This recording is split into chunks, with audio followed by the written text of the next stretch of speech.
세계 여러 왕들 중 가장 강력한 왕은 알렉산더 대왕일 것 같습니다. 일단 알렉산더를 세종대왕도 아닌데 그를 대왕이라고 부르는 것 자체가 다른 왕들과 비교가 되는 것이죠.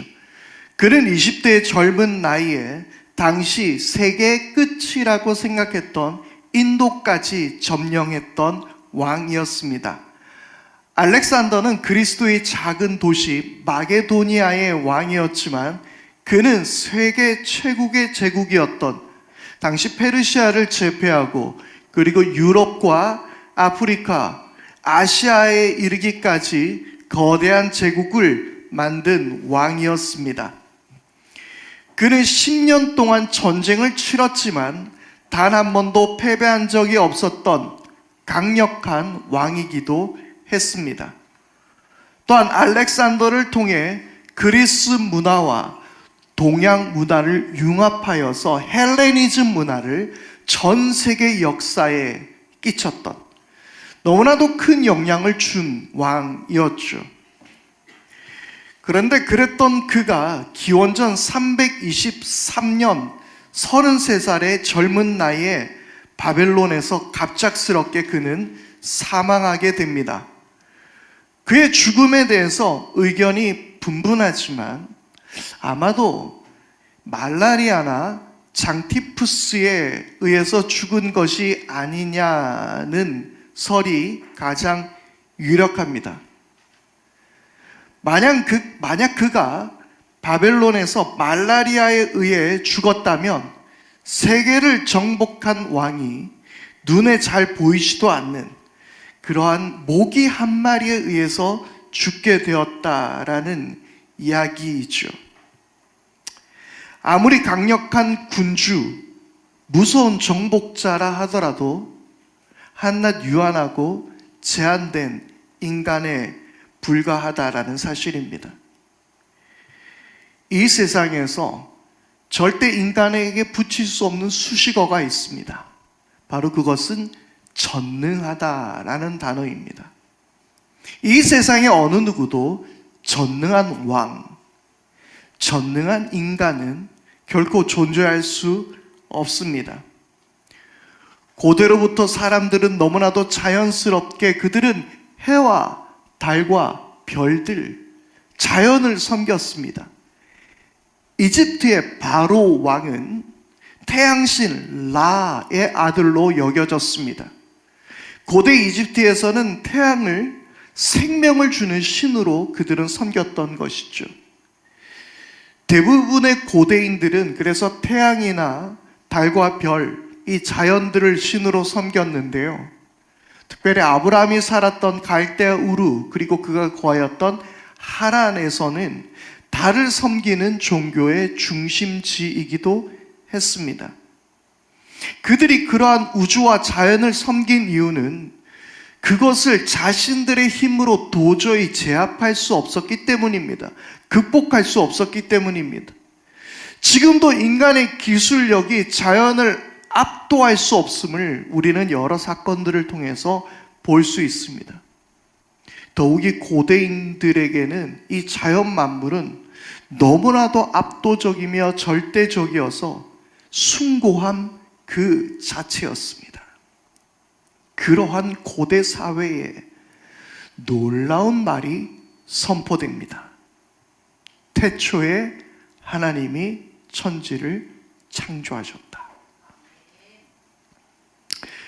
고대인들이 섬기고 있는 모든 것들이 그들이 섬기는 자연, 그들이 섬기는 태양, 이 모든 것들이 하나님의 피조물임을 선언했던 것입니다. 압도적이며 절대적이며 숭고했던 그 모든 존재가 하나님이 창조한 피조물이라는 것입니다. 뿐만 아니라 우리 인간도 그와 같은 피조물인 것이죠. 지금은 창조론이다, 진화론이다, 이런 이야기가 서로 충돌하고 있지만 고대 사회에서는 하나님이 세상을 말씀으로 창조하셨다라는 이 선언 그 자체는 매우 충격적인 것이었습니다.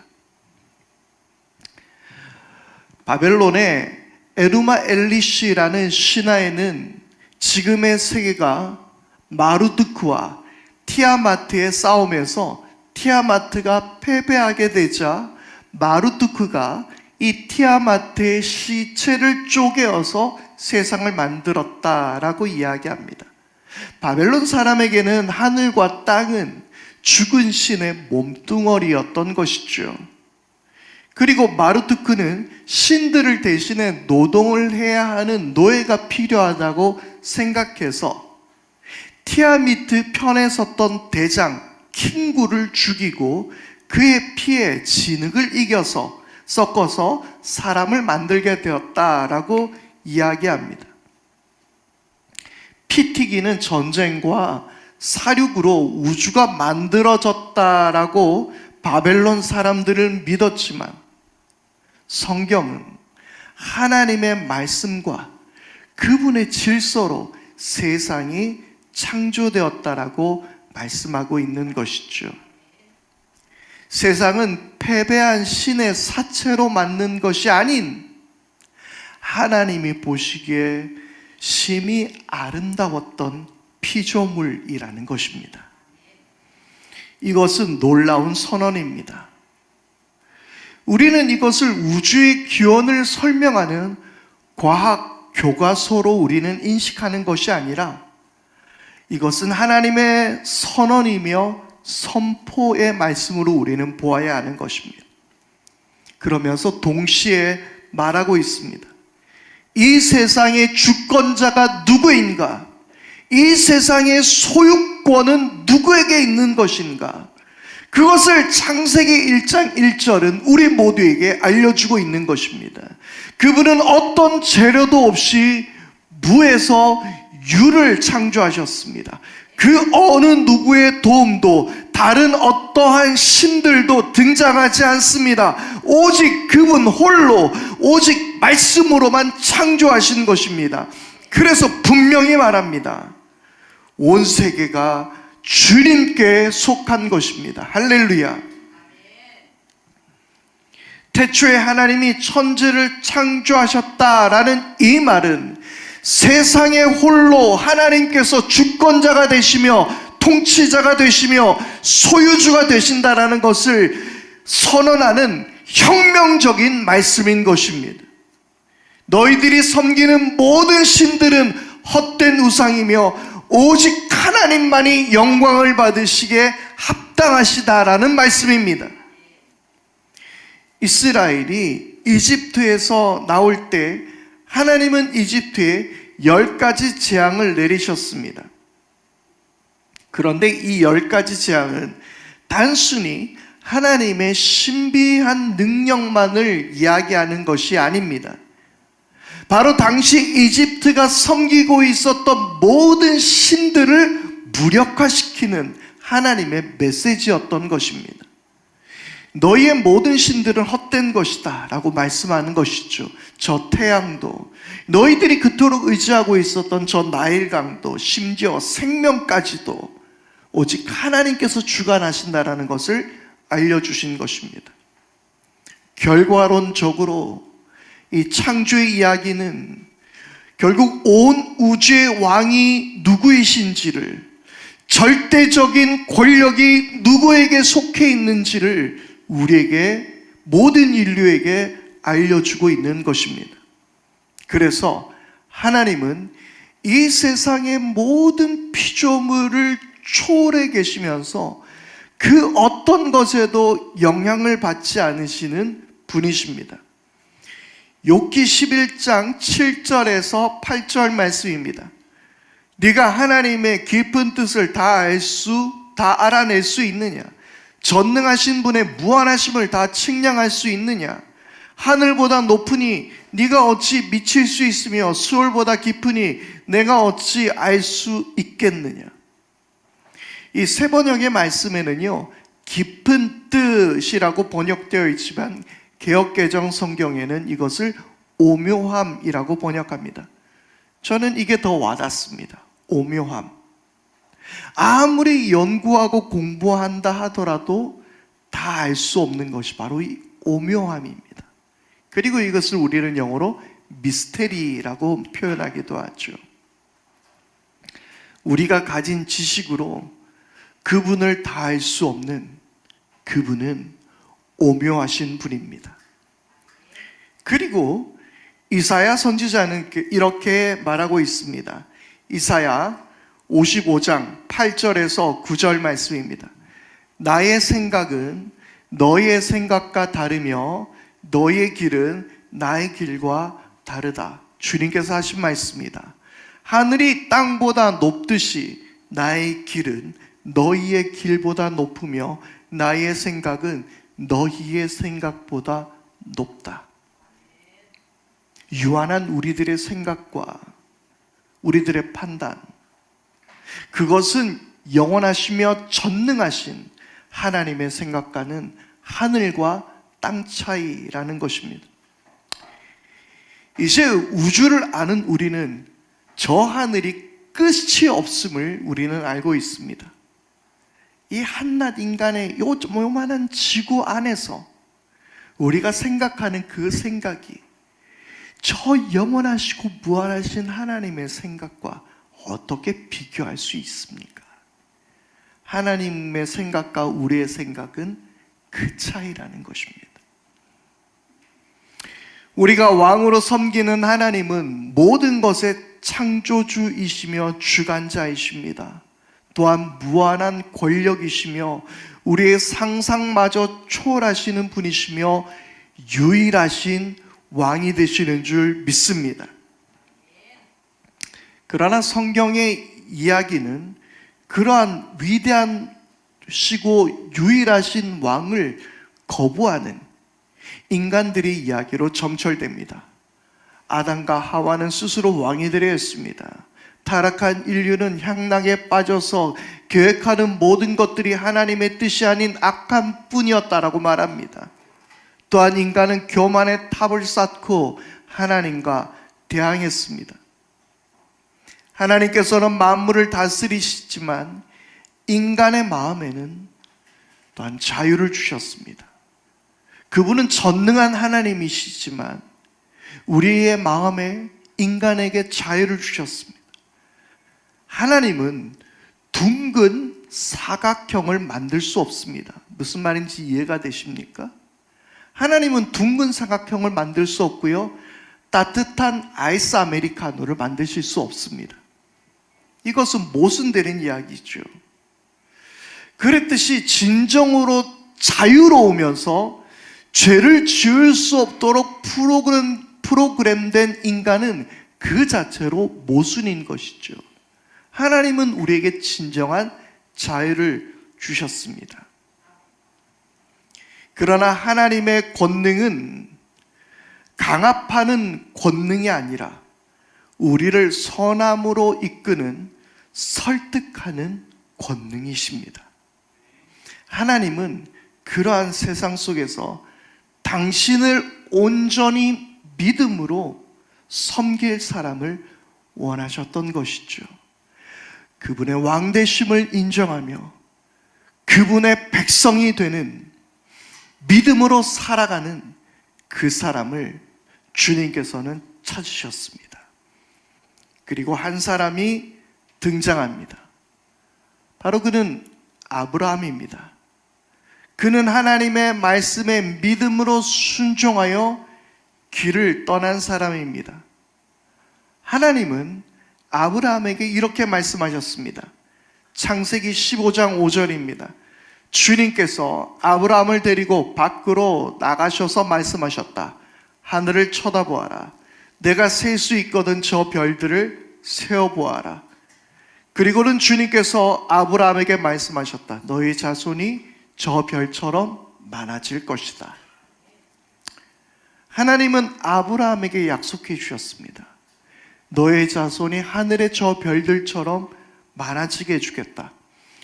사실 우리에게는 이 말씀이 크게 와닿지 않습니다. 요즘 밤하늘의 별을 봐도 진짜 셀 수가 있어요. 그렇지만 여러분들이 사진으로 보셨든 혹시 해외를 가셨던 분들이면 알 수 있겠지만 몽골만 봐도 하늘의 별들이 쏟아질 듯이 많이 보입니다. 아마도 아브라함이 봤던 하늘도 그 몽골의 별들처럼 그러했지 않겠습니까? 그런데 이것은 단순히 자손에 대한 축복에 관한 이야기만은 아닙니다. 하나님은 아브라함의 자손을 통해 세상을 구원하실 놀라운 계획을 하고 계셨던 것입니다. 세상의 모든 민족이 하나님께로 돌아와 복을 받고 하나님의 백성이 되는, 하나님이 왕이 되셔서 세상을 다스리시는 바로 그 세상을 이 아브라함을 통해서 말씀하셨던 것입니다. 땅에 사는 모든 민족이 너로 말미암아 복을 받을 것이다. 아멘. 그리고 아브라함은 하늘의 별처럼 너희 자손이 많아지게 해주겠다라는 하나님의 이 말씀을 믿었습니다. 그리고 하나님은 그 믿음을 보시고 그것을 의로 여기셨습니다. 그는 이미 아이를 낳기에는 나이가 많은 할아버지였습니다. 그럼에도 아브라함은 하나님을 믿었습니다. 그런데 시간이 지나가도 하나님의 약속은 더뎠습니다. 이루어지지 않았습니다. 하란을 떠나온 지도 10년이 지났습니다. 그의 나이가 85세가 지나가고 있었습니다. 어느 날 사라는 아브라함에게 이렇게 말합니다. 사레가 아브라함에게 말하였다. 주님께서 나에게 아이를 가지지 못하게 하시니 당신은 나의 여종과 동침하십시오. 하갈의 몸을 빌려서 집안의 대를 이어갈 수 있기를 바랍니다. 아브라함은 사레의 말을 따랐다. 아브라함은 하나님의 말씀을 믿었습니다. 그러나 시간이 지나고 점점 불가능해지는 것처럼 보이자 이제는 그의 아내 사라의 말을 따랐습니다. 그 고대 근동에 다른 사람들이 해왔던 방식대로 그 방식을 취했습니다. 아브라함은 그는 믿음으로 본토 친척 아버지의 집을 떠나라는 하나님의 말씀을 따랐지만 이제는 사라의 말을 따랐다라고 성경은 이야기하고 있습니다. 왕의 명령을 거부하고 자신이 옳게 여기는 방법을 선택했던 것입니다. 당시 고대의 방식, 곧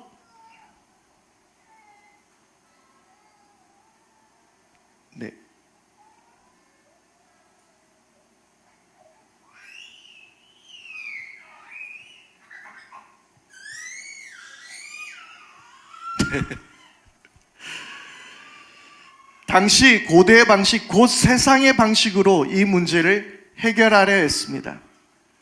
하나님의 말씀은 위로는 되지만 그러나 현실은 현실이라고 여긴 탓이죠.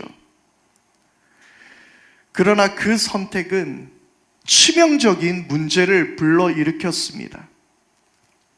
작게는 가정의 갈등이 생겼습니다.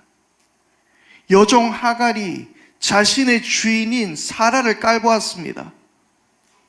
그러다가 이 문제를 해결하려 하자 다시 사라가 하갈을 학대했습니다. 그냥 가정이 엉망이 되어버렸습니다. 인간적인 방법은 오히려 더 큰 문제를 낳았던 것이죠. 그런데 여러분, 이것은 시작에 불과했습니다. 이것보다 더 크고 두려운 문제가 생겼습니다. 바로 그것은 하나님의 침묵이었습니다. 창세기 16장에 이스마엘이 태어났을 때 아브라함의 나이가 86세였습니다. 그리고 한 장이 지나서 17장에서 하나님께서 다시 아브라함에게 나타나셨을 때 그의 나이 99세였던 것입니다. 16장과 17장의 사이에는 13년의 공백 기간이 숨어 있었던 것이죠. 그를 다스리던 왕이 그의 불순종으로 인하여 침묵하고 있었던 것입니다. 아브라함과 하나님과의 관계가 깨어진 것입니다. 말씀도 임재도 사라졌습니다. 그는 하나님의 말씀을 따라서 가나안으로 왔습니다. 그런데 이제 그 말씀은 더 이상 그에게 들려오지 않았던 것이죠. 그러나 하나님은 13년의 침묵을 깨고 아브라함에게 나타나셨습니다. 그리고 이렇게 말씀하셨습니다. 아브라함의 나이 99이 되었을 때 주님께서 그에게 나타나셔서 말씀하셨다. 나는 전능한 하나님이다. 나에게 순종하며 흠없이 살아라. 전능하신 하나님.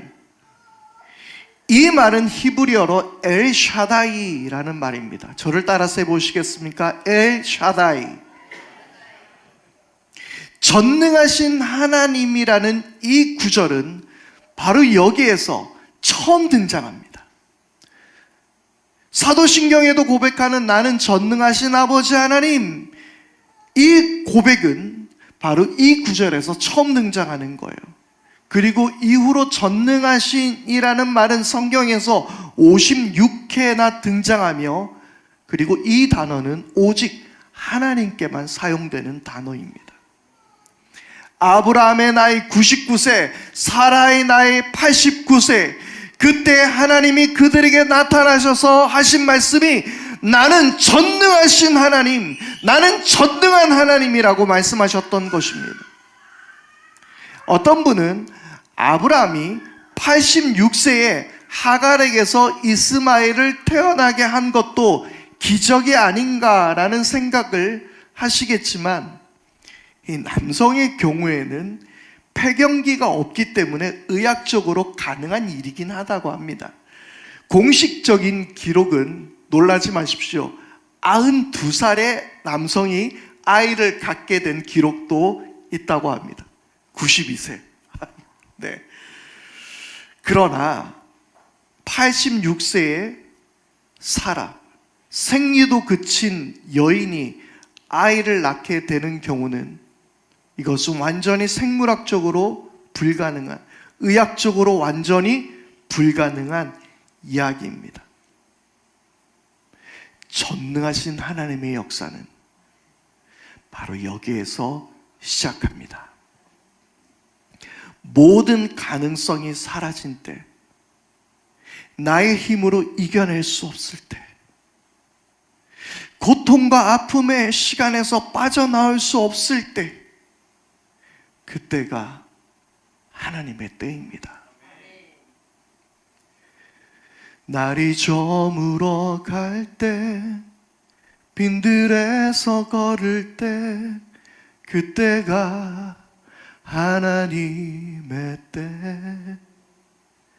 내 힘으로 안 될 때, 빈손으로 걸을 때, 내가 고백해 여호와 이래. 할렐루야. 물고기 2마리, 보리떡 5개로 도무지 5,000명을 먹일 수 없을 때, 십자가에서 못 박혀 죽음을 당한 그때, 바로 그때 전능하신 하나님이 역사하십니다. 열심히만 하면, 열심히만 살면 다 될 거라 여겼지만 우리는 내 힘으로 도무지 안 되는 순간을 만나게 됩니다. 그리고 우리는 그때서야 비로소 전능하신 하나님을 만나게 되는 것입니다. 하나님은 13년의 기간 동안 아브라함과 사라에게 모든 가능성이 다 소멸될 때까지 어쩌면 기다리신 건지도 모르겠습니다. 아무것도 할 수 없고 도무지 불가능한 상황에서 하나님은 아브라함에게 말씀하시며 당신을 전능하신 하나님이라고 선언하신 것입니다. 이 땅의 어떤 권력자도 전능할 수 없습니다. 모든 사람은 물리적인 법칙의 적용을 받고 자연을 거스를 수 없습니다. 그러나 우리 하나님은 그 모든 것을 뛰어넘습니다. 예수님께서는 바람과 바다를 잠잠하게 하셨습니다. 사람은 바람을 막을 수 있는 벽을 만들 수 있습니다. 바다의 파도를 이겨낼 수 있는 나름의 장치를 개발하고 만들 수는 있습니다. 하지만 어떠한 인간도 바다와 바람을 향해서 잠잠하라 명할 수 없습니다. 사실 예수님의 기적은 하나님의 전능하심 그 자체였습니다. 마리아에게 천사가 나타나 예수님의 탄생을 예고할 때 마리아 자신은 나는 남자와 관계를 하지 않았기 때문에 그 일은 일어날 수 없을 것이라고 말합니다. 그때 천사는 마리아에게 이렇게 말합니다. 하나님께는 불가능한 일이 없다. For nothing will be impossible with God. For nothing will be impossible with God. 하나님과 함께 할 때는 불가능한 일이 없다라는 거예요.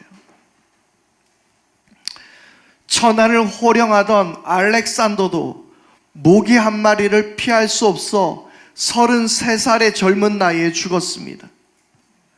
물론 지금은 말라리아를 예방할 수 있는 약물이 있습니다. 그러나 여전히 인류는 전능할 수 없습니다. AI의 기능은 날로 발전하고 있고 과학의 성과는 매우 경이롭고 놀랍지만 그러나 이 모든 것들 향해서 우리는 놀라워할 수는 있지만 그것을 전능하다고 말할 수 없습니다. 과학과 기술은 전능하지 않습니다. 하나님께서는 아브라함에게 이어서 이렇게 말씀하십니다. 이것은 개역 개정의 번역인데요. 너는 내 앞에서 행하여 완전하여라. 바로 이것이 전능하신 왕을 섬기는 자세입니다. 우리의 모든 삶은 하나님 앞에서의 삶입니다. 지난 수요 예배 때 함께 나누었던 것처럼 코람데오의 삶. 그분은 전능하시기에 이 땅에 거하는 모든 인간은 하나님 앞에서 살게 됩니다. 그래서 우리는 하나님을 경외하며 그분을 신뢰할 수 있습니다. 우리 모두가 하나님 앞에 있다라는 것은 숨겨둔 내 마음도, 내 상처도, 내 아픔도, 그리고 나의 괴로움도, 심지어 나의 죄악조차 하나님 앞에 다 드러납니다. 그리고 전능하신 하나님은 그 모든 것을 아심으로 우리를 위로하시고 고치시고 싸매시며 용서하시며 사랑으로 인도하시는 줄 믿습니다. 그래서 전능하신 하나님은 우리가 두려워할 분이시며 동시에 신뢰하고 의지해야 할 분이 되신다라는 것입니다. 혹시 여러분들은 인간적인 방법으로 내 어려움을 모면해 보려고 애쓰고 있지는 않습니까? 나는 정말 전능하신 하나님을 신뢰하며 내 삶을 그분께 드리고 있습니까? 우리가 아무것도 할 수 없을 때 우리의 끝이 하나님의 시작입니다. 오늘 그 전능하신 하나님을 신뢰하십시다. 우리 말씀 앞에 결단하며 이 시간 우리 함께 주님께 나가도록 하겠습니다. 전능하신 나의 주 하나님, 능치 못하심 없는 우리 하나님, 그분을 신뢰하며 주님께 나가십시다.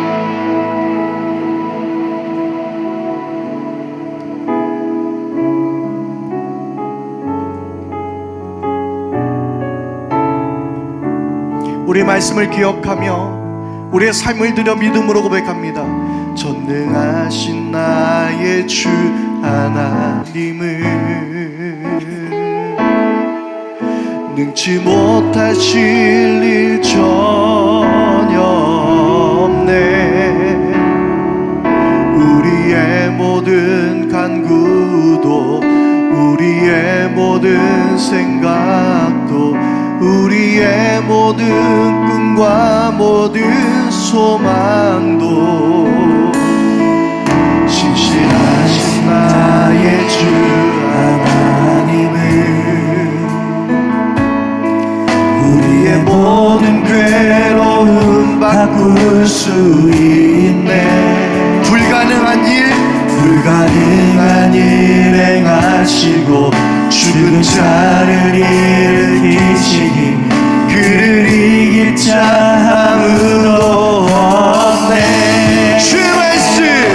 주의 말씀 의지하여 깊은 곳에 금을 던져 오늘 그가 놀라운 일을 이루시리로다.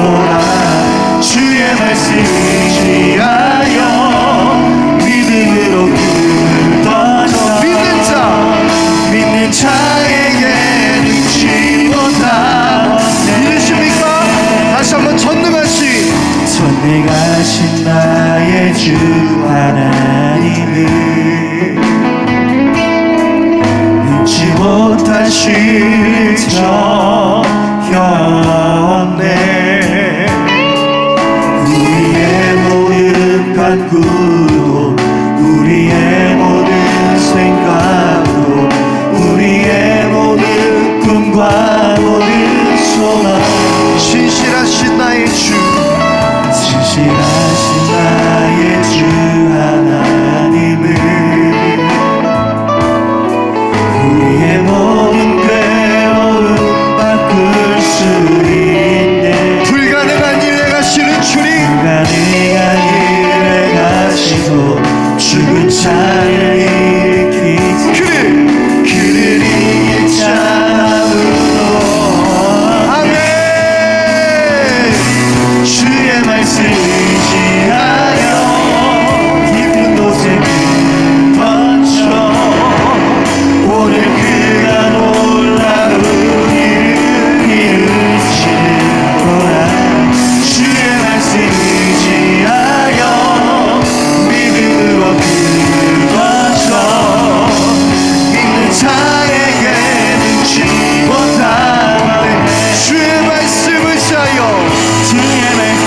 의지하여 깊은 곳에 금을 던져 오늘 그가 놀라운 일을 이루시리로다.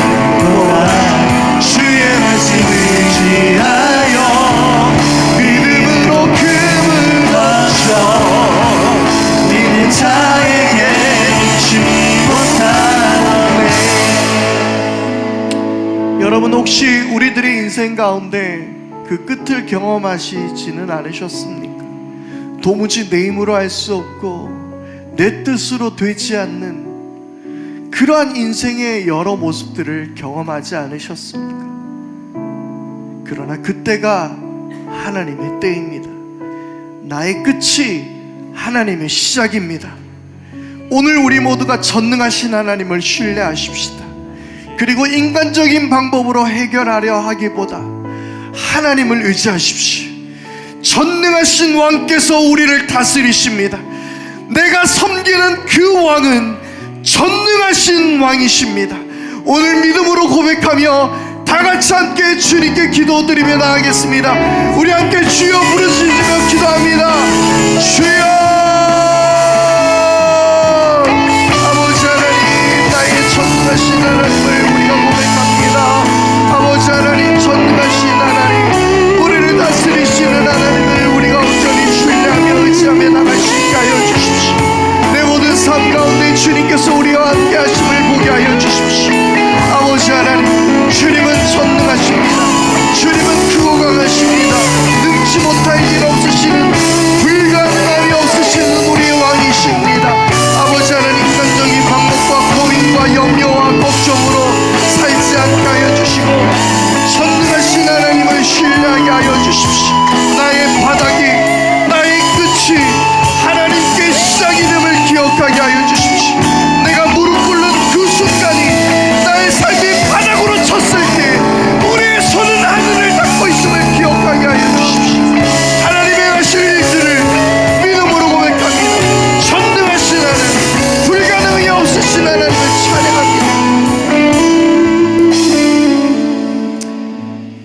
전능하신 하나님의 이름을 찬양합니다.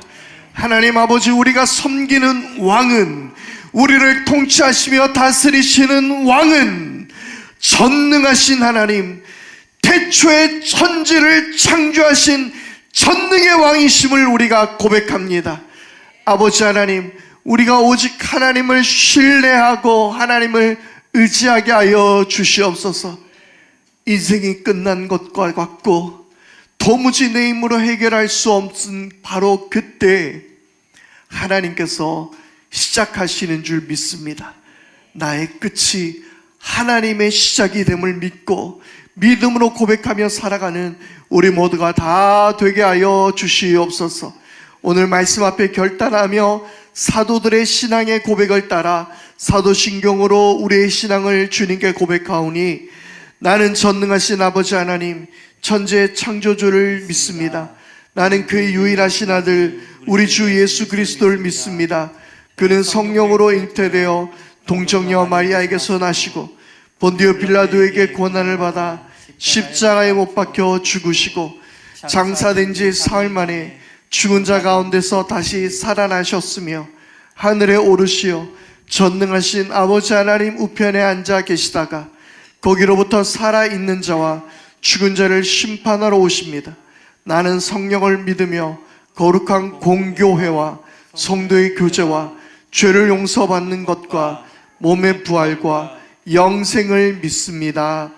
아멘.